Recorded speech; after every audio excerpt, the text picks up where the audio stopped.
What time is it? It's time for another Every Other Wednesday. As you're coming in, I've got a question for everybody.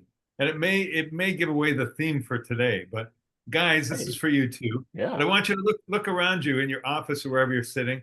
And I want you to, in the chat box, not you guys, but everybody else, put the one item you've got that is imprinted with a logo on it. Guys, in other words, swag. If you have some swag from some organization that has their logo on it. The first thing I came up with, look who it is. Like this. I'll demonstrate. I won't put it in the chat box, but I'll demonstrate on screen. This is from a healthcare center in Fruita, Colorado, Family Health West. And so Jay, you all have some. You don't count because everything around you is everything. I'm surrounded. I know it's not fair because this is my world. So I'm literally a walking billboard. Michael, you don't have anything? I can't find anything. Oh my God! I must have something. For real? Here's one. This one is my Logitech camera.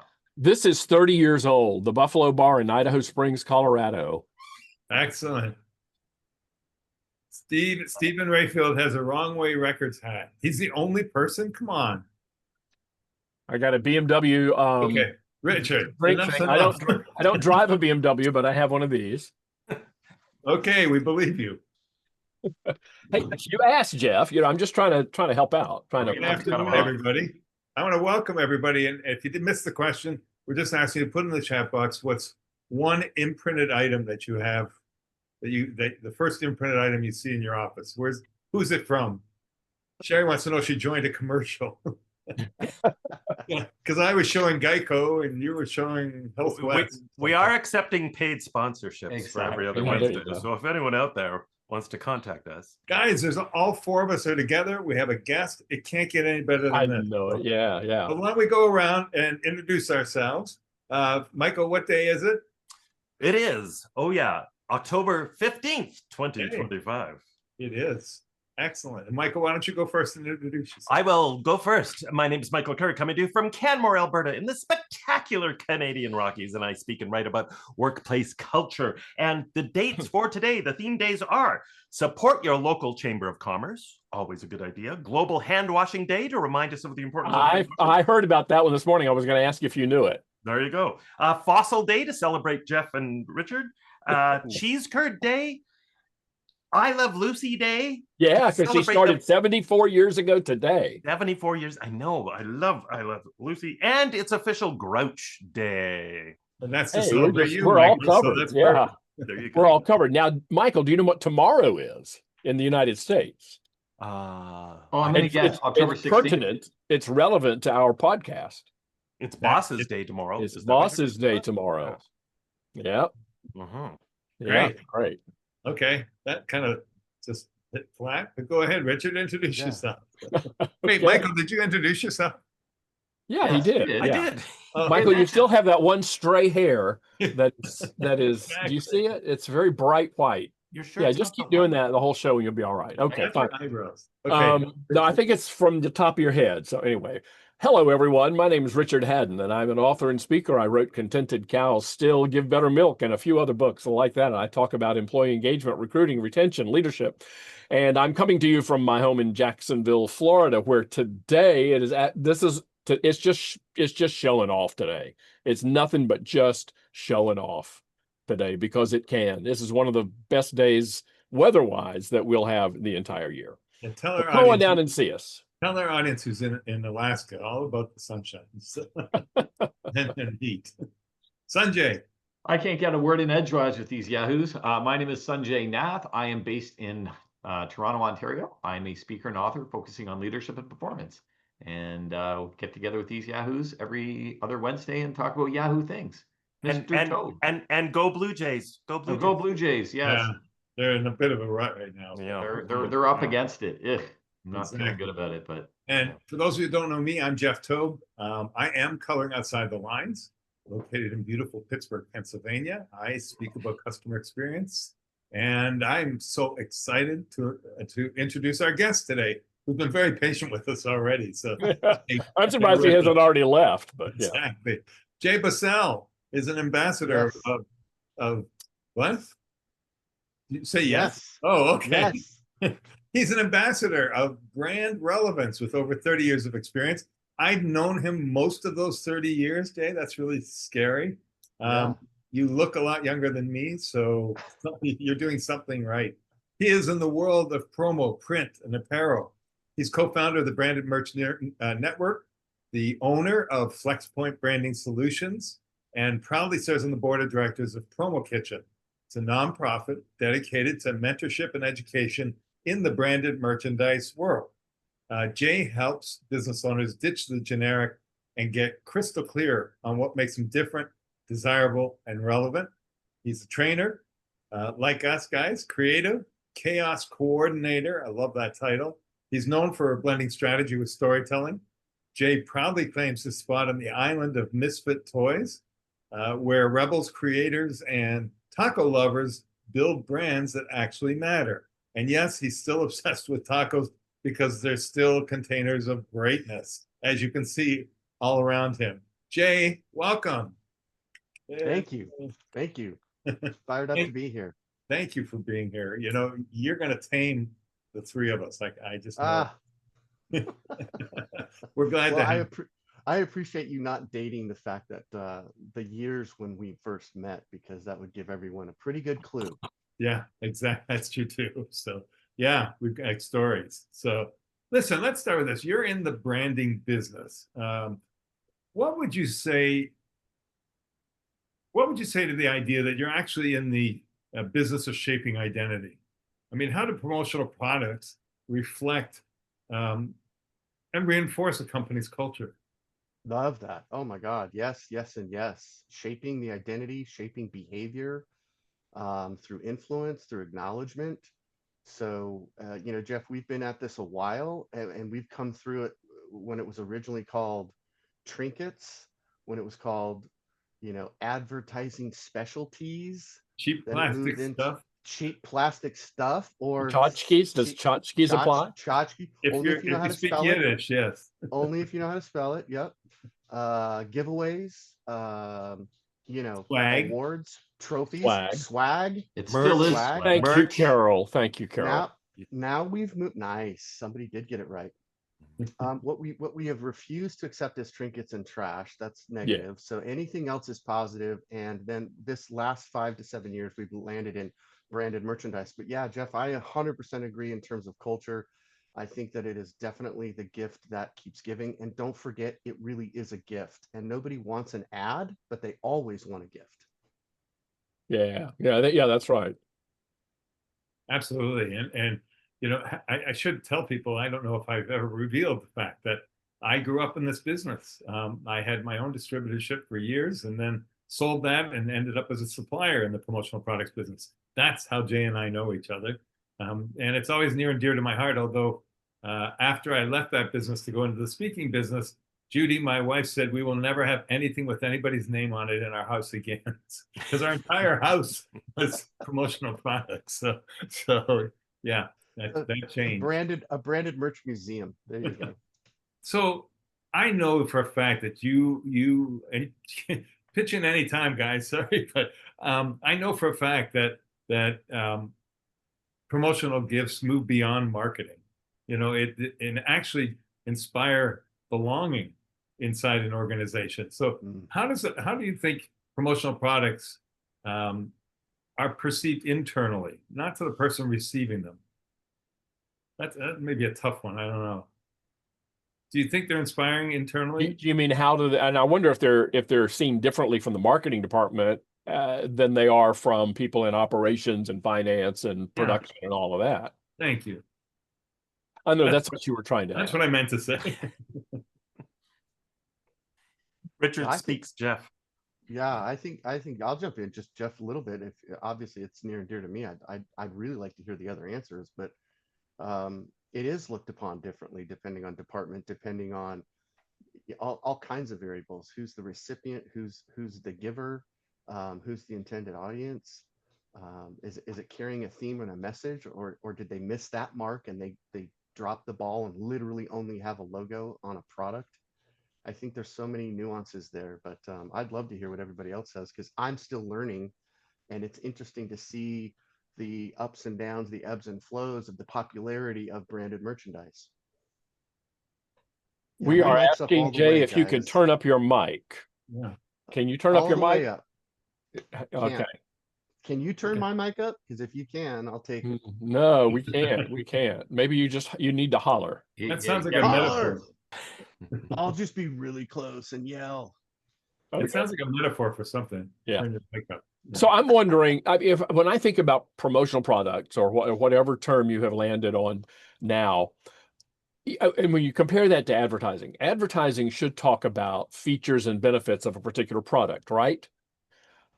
I mean, in general, can everybody say yes? Yes. Generally, Yes. advertising talks about features and benefits of a particular product.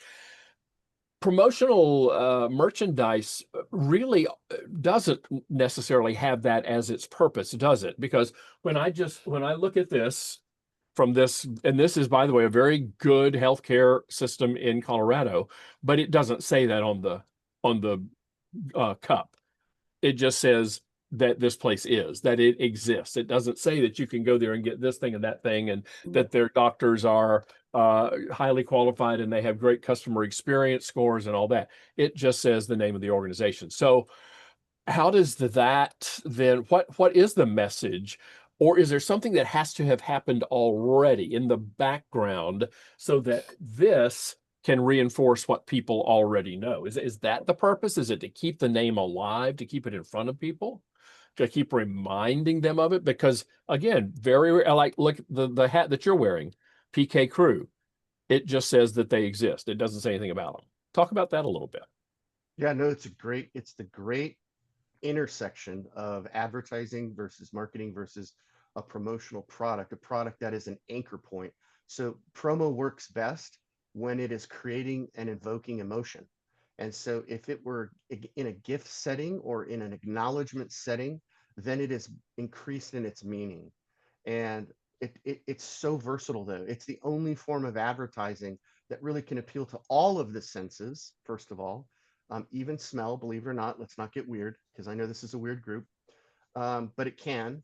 And the other thing is that it can be much longer lasting. So it lasts. It Yeah. has Well, longevity. yeah, people keep it. They hang on to it as opposed If to it's done well, exactly right. So if you're at a golf tournament and you're excited about that golf tournament, and somebody gives you something that is branded with merchandise, and even more important, personalized, which is a soft but genuine, value target, to personalize the merch, to make it one of one, to make it unique, to make it fun, you need to put to make somebody's it name original. on it. Yeah, if I'm keeping that forever. I guarantee you, Jeff's got an old pen in his drawer that does not work from 1972 that still has his name on, because he's keeping it because he's got his name on it.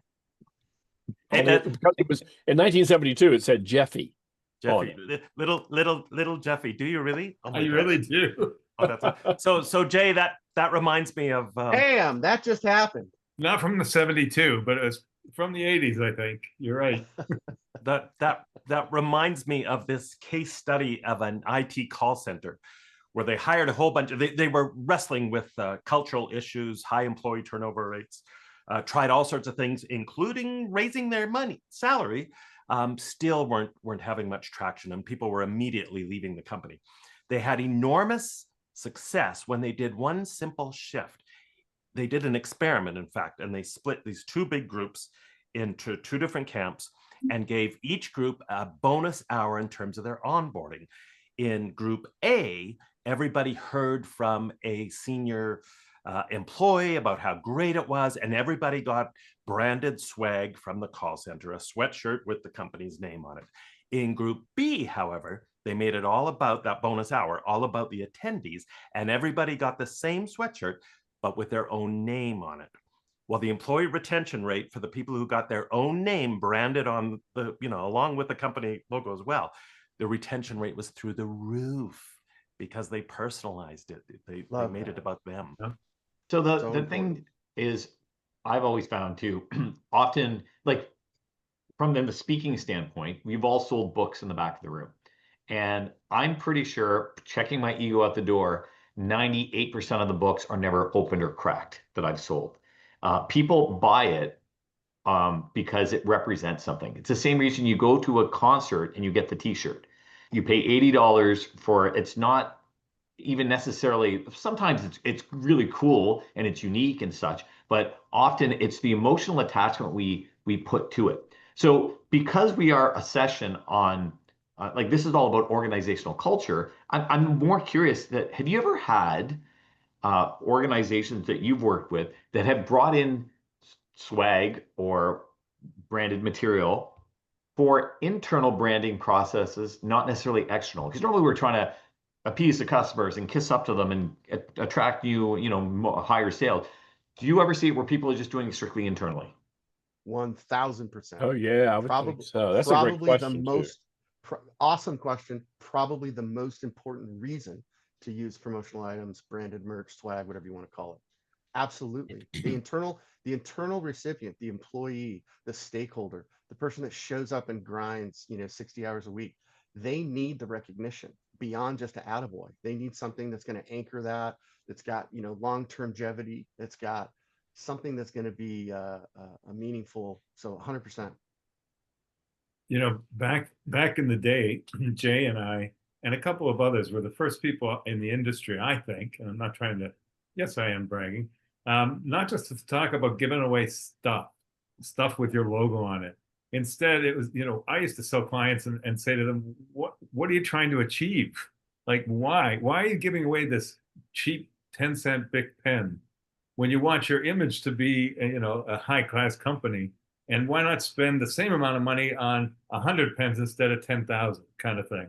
And finding out that purpose, I think, is something, going back to what you were asking, Richard, what is the purpose of giving that item away?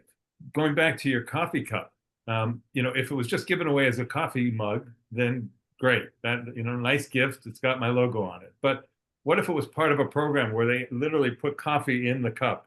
Not hot coffee. I mean coffee, a package of coffee, or they branded that package of coffee with some saying about their customer or their patient experience, whatever. And so it's always a program versus a product.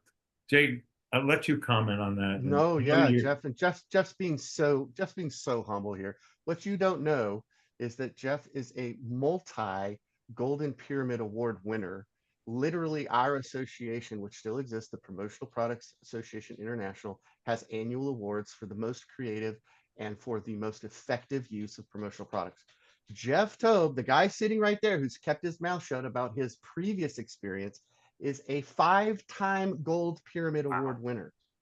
He literally has taught thousands of people like me. I was a mentee of his. He doesn't even know it because it was such great leadership. And when you talk about culture and leadership, I'm looking at him right there. Okay. So Jeff, let me brag a little bolder because you're being way, way, way too humble.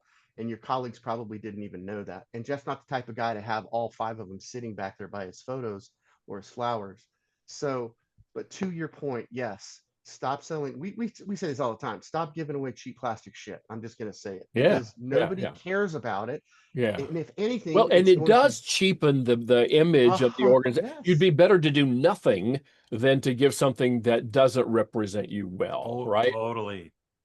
Yeah. 100%. And there's so many great examples of that. I'm going to share one. Maybe you guys know, since you're from the Toronto area, Scott Stratton on your radar at all? Scott, an author and a speaker.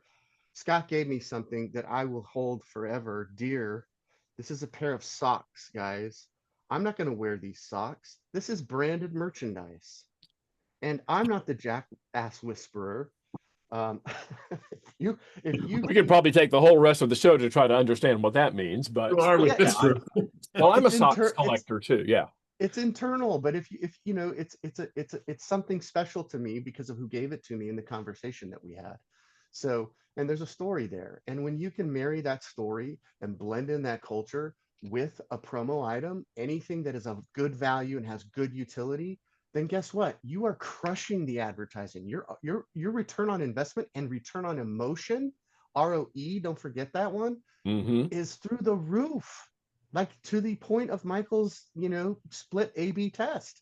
Those people that got something meaningful and personalized significantly, were employees that lasted much, much longer, had that, long-term vision, or bought into the company, or felt the reality of the mission, So yeah, I'm Don't get me Well, that started, guys. that reminds me. That reminds me a little bit of the. And this may be. I don't know. You tell me if this is in the same department as what you're talking about. But many organizations, when someone achieves a particular milestone or receives an award, they can go to a catalog. It used to be in a book, and now it's online, and choose some nice. And it usually is something quite nice. Um, but sometimes it could have the person's name on it. Sometimes it's nothing more than a piece of art. It could be a trophy or I'm looking for, I don't have any of those because nobody ever honored me with that. But yeah, the things, We'll because I get never you one. worked anywhere for very long. We'll get But you one. you see, you see what I'm saying. Yeah, It yeah. could be something that's simply something to remind you of the 30 years you spent there and to create that emotional thing. But it could also have some usefulness to it. Right? Is that part of what, when we talk about promotional merchandise, is that something that It's the in the business it's it. industry Yep, gets it's into? in the tent. It's a big tent. That's part of Okay. it. Those Yeah. programs, as Jeff Yeah. used that keyword, are less popular now. I think I because think you're fewer and right. fewer Yeah. Yeah. it's I not think as people are saying, meaningful. give me a $100 bonus rather than giving me a $100 item. But I think what they really don't want is for the company to spend $100 on something that looks like it costs $12.50. Yeah, and what's Well, really popular right now, especially with younger generations, is when they can include that in some form of sustainable merch or yeah. a program that also has an external give back or is something that is in a program of its own, meaning the gift itself was something that created jobs for somebody or something that is saving Oh, the planet, saving people, saving talk about water, that a little. etc. Yeah. Yeah. Yeah, so one of my favorite brands is an apparel brand, and they're called All Made Apparel. They're a manufacturer of t-shirts, and t-shirt apparel is probably still 30 to 35% of this promotional product branded merchandise pie. And what they've done is they've been able to take recycled water bottles, anywhere between 6 and 9 of them, depending on the size of the shirt, and they're actually taking those water bottles, they're recycling those water bottles, and they're creating a shirt that uses recycled water bottles, converts it to thread, and then blends it with organic cotton so that it's still an organic, earth-friendly product. And they've created a tri-blend t-shirt that is wildly popular because it's really, really saving water and saving the planet. But it's also really great t-shirt. It's a high quality t-shirt. And even better is the whole thing was created by about 12 screen printers that came together and said, we got to make a better t-shirt because half this crap isn't even great to print on. So in this case, it's not only functional for the recipient, but for the manufacturer, it's a better substrate or a better canvas or a better surface to print on. So it's literally checking off like 12 Yeah. boxes. And so So- Well, and that's the that kind of thing that go ahead, Mike. I'm sure Yeah, what you're going to Yeah, say is much thank you, wiser Jay. And than I mine. want to circle back to something you said earlier too, because you used the word story, which I think is so important here, right? A brand is part of a broader story. And just tacking on to what you just said there, that reminds me of the idea of the halo effect, that consumers very often make their purchasing decisions based on things that they perceive are, even if they're not, but they perceive because of the brand or the words that are used, they perceive this product, this food item to be good. And therefore I'm a good person, I'm a good citizen because I am buying this product, or I am showcasing this brand. I am wearing Patagonia proudly correct. because Patagonia 100%. has an incredible culture and a very environmentally friendly reputation as a brand. So it says something about me as a consumer.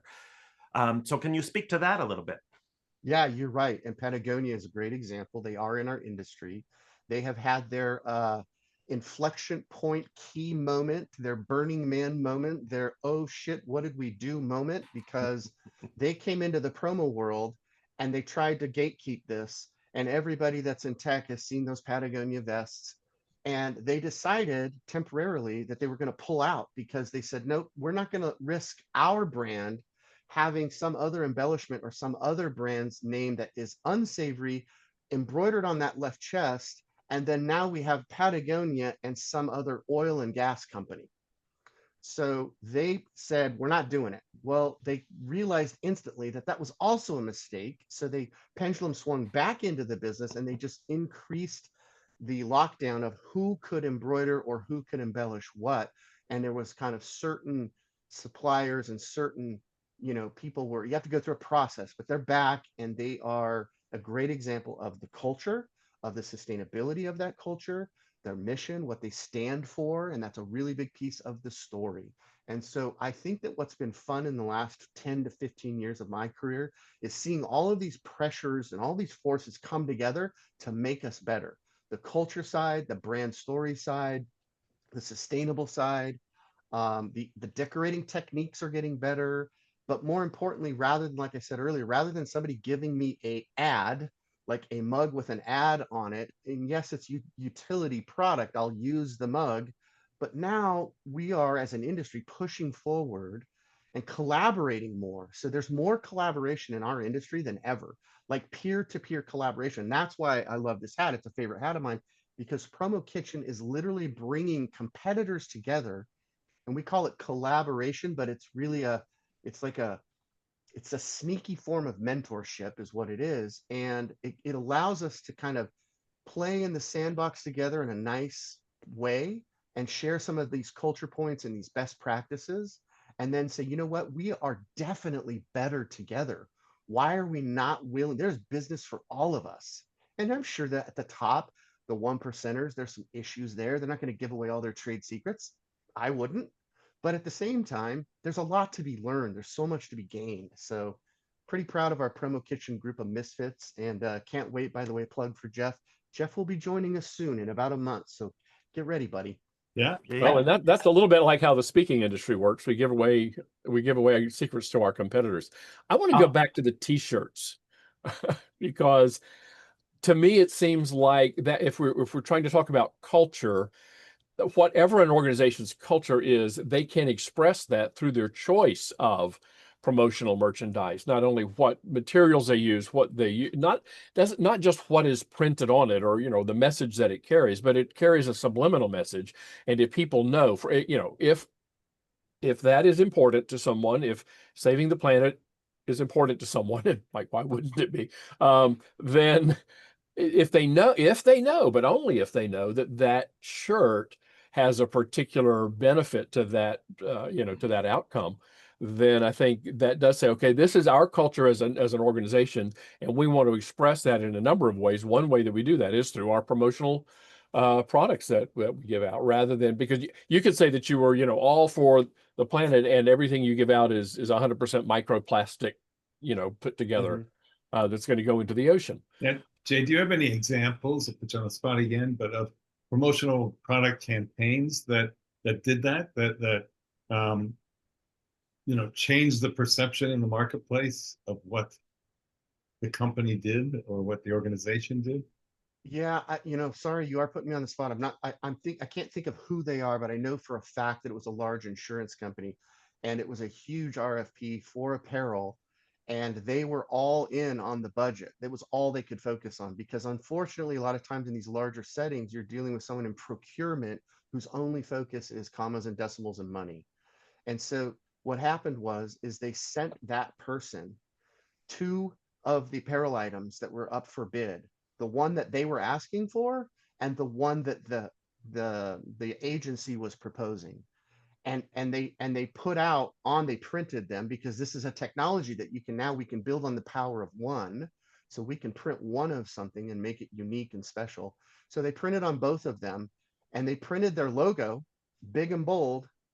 And they literally could tell that the inferior shirt was a bad choice. It printed poorly, but then they put cards that said, this shirt is not environmentally friendly. Here's why. And then they said, this shirt is not only using less water to manufacture, but 50% of its contents were recycled polyester. And this story is in line with your mission and values, which we just pulled from your internet site. And your website says you believe in A, B, and C. So which shirt do you think that they finally rested on? Great sales job. Right. That's that's great. Yeah. So if my turn. Sid. Sanjay. Deal. So I want to first of all reflect back about the socks from Scott. That idea of being a jackass whisperer. I feel like I do that every other Wednesday, in fact. Anyways, that's here nor there. You have been doing this a while. I'm sort of more curious, what are some of the crazy, unique ideas, concepts, and products that you've seen? Oh my God, it's endless. This is what is the heartbeat in a way of our industry, is that there are so many new ideas and so many new product ideas. The actual design of a product is from everywhere around the globe, and we're so much more connected now than we used to be. So I mean, I guess I'm gonna go with something that was my own, not to brag, but it was staring at me. I had the opportunity to work with some financial institutions here in Phoenix and Scottsdale. That's where I'm from. I live in Arizona. So don't start bragging about the weather. Who was it from Florida? Was that you, Richard? Richard. Come on. One day out of the year, dude, we get like 300. So whatever. I know. So the thing that was on my radar was I had already been working with Bank One. I know they're not in existence. They got sucked up by Chase or somebody else. But when Bank One was a huge deal, I was trying to reach out to the other competitors. I thought, well, I've got one. Why can't I get the other guys? Wells Fargo and the others and the other. I realized quickly that I was lucky to have what I had, and there was huge competition. So I met somebody at a Chamber of Commerce event, speaking of Chamber of Commerces, and there is a complete other lane of Latin American marketing directors that work inside the banks that are trying their target audience are folks that are not American or not, here as a I'm not going to get political, but there's a whole huge market here in Arizona, obviously in Southern California, Arizona, Texas, of Latinos, whether they're first, second, third generation, whether they're here legally or not. That's not my point. We love them all. We welcome them all. Y'all means y'all. But what I realized is that they had different needs and they were marketing to a different audience. So what I did is I took 3 piñatas and I stuffed them. It was a chili, like in the shape of a chili. I stuffed them with pencils that had their logos on it. And I couriered them to each of those marketing directors for the Latin sector. And I had a card that went with it that said, hey, pencil me in for your next appointment. Let's try to solve your marketing problems. I love that. And that was it. It was simple. It was for me. I got 3 meetings just like that. I pitched all 3. I got 1 extra deal out of it. And it was an easy, low-hanging opportunity for me. And that's just one. And there's thousands. I mean, a piñata doesn't really come across as a promotional product, but it's the carrier of something. And so I also want to say it's all about that message, though, and who your audience is, exactly knowing It was your the audience. message. Yeah. And think about it this way. We went through the pandemic and there was a lot of onboarding kits.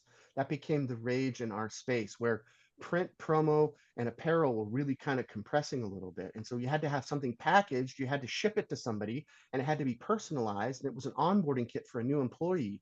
So there was cool merch that was being personalized and delivered custom to somebody's house. Did they stop doing that when people started returning back to the office? They didn't. It's okay, yeah, because I think that's a great way to, again, part of onboarding is teaching very quickly. It's a quick course, a short course on the organization's culture for people as they're coming in. And what better way to, well, there are a lot of other ways of doing it, but this is a great way of doing it, of providing them with some things. But again, do you find that because there's a difference between a t-shirt. I don't know how many t-shirts I have or how many t-shirts you all need, or mugs. We've got so many mugs now that we've got boxes of them down here because we can't keep them all up in the kitchen. But there are certain things that you get, say, oh, that's really cool. I don't have one of those. And the fact that it's got somebody's logo on it, it may or may not be material. Yeah. But so there's useful swag and not so useful swag. That looks pretty not useful to me. No, I don't know. What does it do? Let me explain. So this is from a speak I did in 2006 for a bunch of insurance professionals. This is a thermometer, and based on the specific gravity of the colored balls, they have different temperatures on them, and they float and they rise accordingly. So this to me was, I mean, I've done over 2,000 speaking programs in my career. I've gotten many t-shirts. In fact, when I first started, as you guys know, I started in high school. You spoke for t-shirts, yes. I was a requirement that they actually had to give me a t-shirt. I called it my t-shirt tour. At one point, I had over 600 t-shirts in my basement. And then I sold them all to like hurricane relief.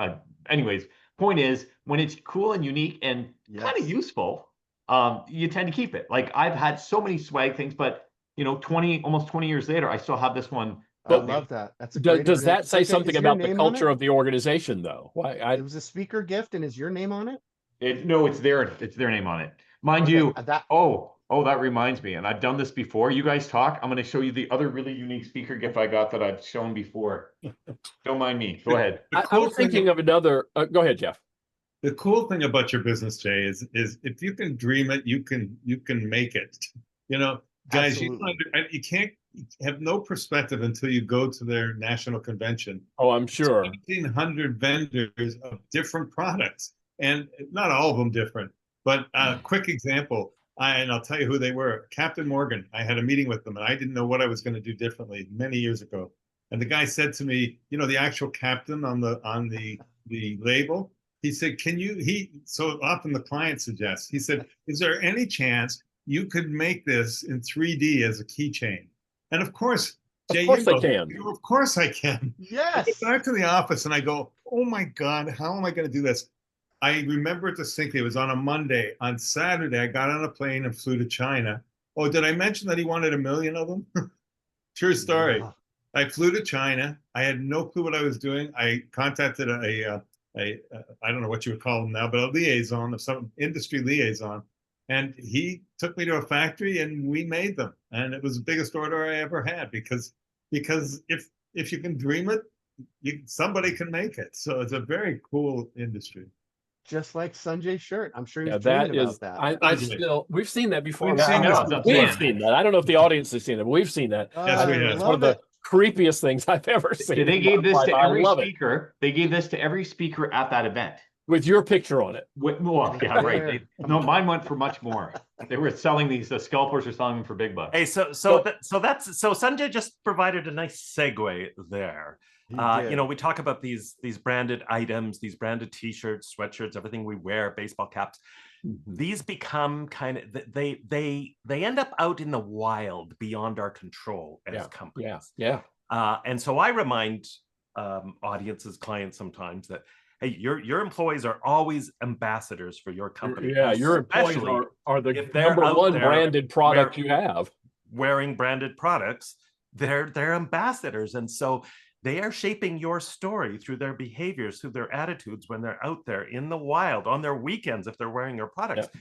But the other But element, don't you think, Mike, even if they're not wearing their products, if people know that they work for that organization, they're still doing the same thing. of course, I think it's just you're identifiable to everybody if you're wearing branded merch, right? The other interesting idea, especially these days in our increasingly polarized world, there was just an article about this morning, coincidentally, is what happens when your brand gets taken over by a group that you wouldn't want your brand associated with. Co-opted by them, Co-opted by, a hate group who all of a sudden they're all, for whatever reason, they've glommed on to your T-shirt, your jackets, your apparel. They're wearing your brand. So I think there's interesting stories there to be told about what we do in those cases, right? Where we have to stress to our employees that they are our brand ambassadors all the time, and then how do we deal in those situations where our brand has been co-opted? Yeah, I don't know the answer to that. I Yeah. gotta No, tell you, that's why it's I not feel easy. lucky. But I feel it- lucky to be associated with some really smart people that can, work with HR teams, work with communications teams, and get that comms team to get that press release and to get ahead of those stories and work throughout that. But it does happen. You're right, and it happens. It seems to happen kind of at the top of the food chain where the most exposure can happen because your local concrete pourer, local electrician, local plumber, they're not worried about that. It's when it's at a very visible high level. visibility. So it reminds me. So my wife works for a national nonprofit organization that's pretty high profile, and they have a policy and they have a lot of nice swag. In fact, she's working at home and wearing a nice shirt today with their logo on it. But they have a policy and they've said, if you're going to be traveling, we like for you to wear that, but if you're with your own money, if you're flying personally in first class, or if your partner has a lot of miles and you go first class, please don't wear our stuff in first class on the plane. Really? So they make a point of saying that? Yeah, I mean, it's not you're going to lose your job if you don't. They just say, hey, please, Yeah. because it sends a message that that, hey, everybody's, being overpaid, and that the company, that the organization is buying first class tickets to Maui and stuff like that. Well, So they're sensitive to that because they know that it sends a message. Yeah. So there was as Jay doesn't know, but you guys know, I was involved with FedEx. I was a FedEx contractor for a bunch of years, and then what happened in Canada? They stripped all that away from all the 300 contractors across the country, and they offered to buy back all the uniforms. Wow. Now they were paying, they were charging us $80 for a shirt, but they were going to buy it back at 10. And there was a lot of disgruntled contractors. So what did they do? They didn't go and just donate them to the Goodwill. They literally went to homeless people and said, "Here, wear this jacket. Here, put on this shirt." So they were so worried about the brand and the recognition. They were like, "Oh." And again, the bidder contractors were like, "Well, I paid $80. You're giving me 10. If it's so important, why wouldn't you up the price? I'd rather than get $10 from you, I'm going to go give this to Somebody who needs it. Yeah, someone who needs it." So they were trying to do something charitable, but at the same time trying to tarnish the image because, like you said, showing up in first class, it's not a matter of it's a good image or good or bad image. It does it fit with what you're trying to achieve. So I feel like we got really excited and we've just not let Jay speak. And there's one question hanging out there from Stephen Rayfield that he wanted us to ask you, Jay. He says, what would be one thing that a company or that marketing can do to capitalize on the new approaches available in the promotional world when working with an external agency or company? Ooh, that's a lot. You have to understand, he is a professor of marketing. So, right. Yeah. I mean, to me, I think you're saying, what are some new approaches available? Yeah. That are out there that might be different than, because this industry's been around for a long time. Oh yeah, What are some new approaches today? Gone through so many evolutions. The first thing that came to my mind with that question is I would look for ways to increase the emotion of whatever the product is that product carries and evokes extra emotion. Let's be more emotional. Let's figure out a way to stand out. And the best way to do that, and thank you, Sanjay, for showing that shirt. While you may not go that far, that does illustrate my point, which is the power of one. Anytime you can create a campaign around one, you're maximizing how they feel rather than trying to make a bunch of things fit into a budget, into a box, so that shipping isn't a lot. We can ship it to Vegas where the conference is. Rather than have those worries, let's focus on maximizing the relationship to the person we're intending to give something.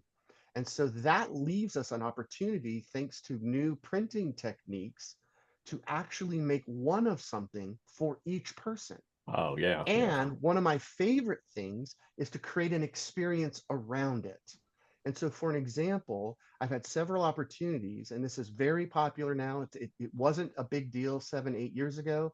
You've probably started to see it. It's probably even something you maybe have seen at a conference that you guys have attended as well, but where you have an opportunity to be a co-collaborator in the final product. So for example, tote bags are a staple at so many kinds of different functions, trade shows, events, expos, etc.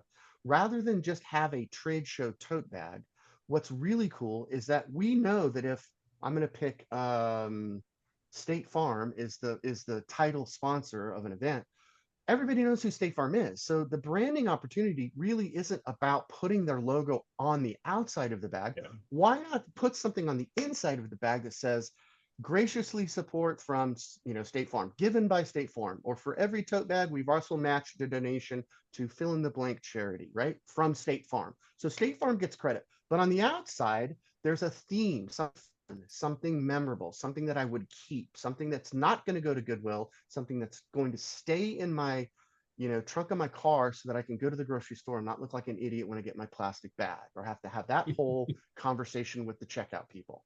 So shame me, right? You get shamed if you don't show up. That's going to cost you 10 cents. Don't get me started.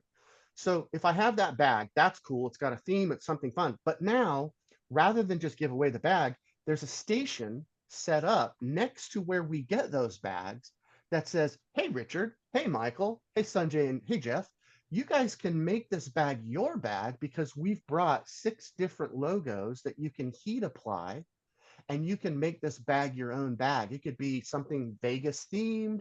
It could be something about the conference name. It could be the year. It could be a big sun. It could be a giant taco, whatever. Make it fun, make it engaging. And now it's going to be a memorable piece that everybody touched. They held it. It's tactile.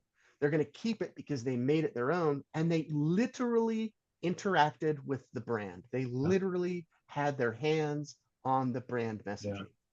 And so there are so many versions of that. We call that a make and take, or sometimes they call it a hat bar or a tote bag bar or a genius bar, rip off of Apple there, but it still works. That's just what came to mind. And look what has happened. Yeah, Look what has happened. Richard, I've got to just say something.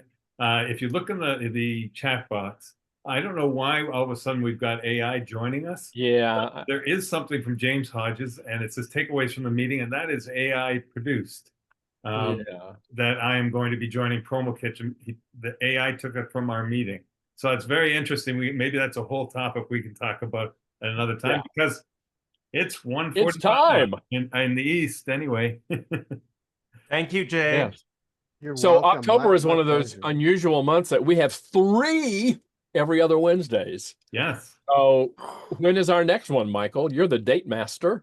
It is October 29th, I believe. That's right. Look at you, Yay. math boy. And guys, Look at me all do together, math. when do we get together?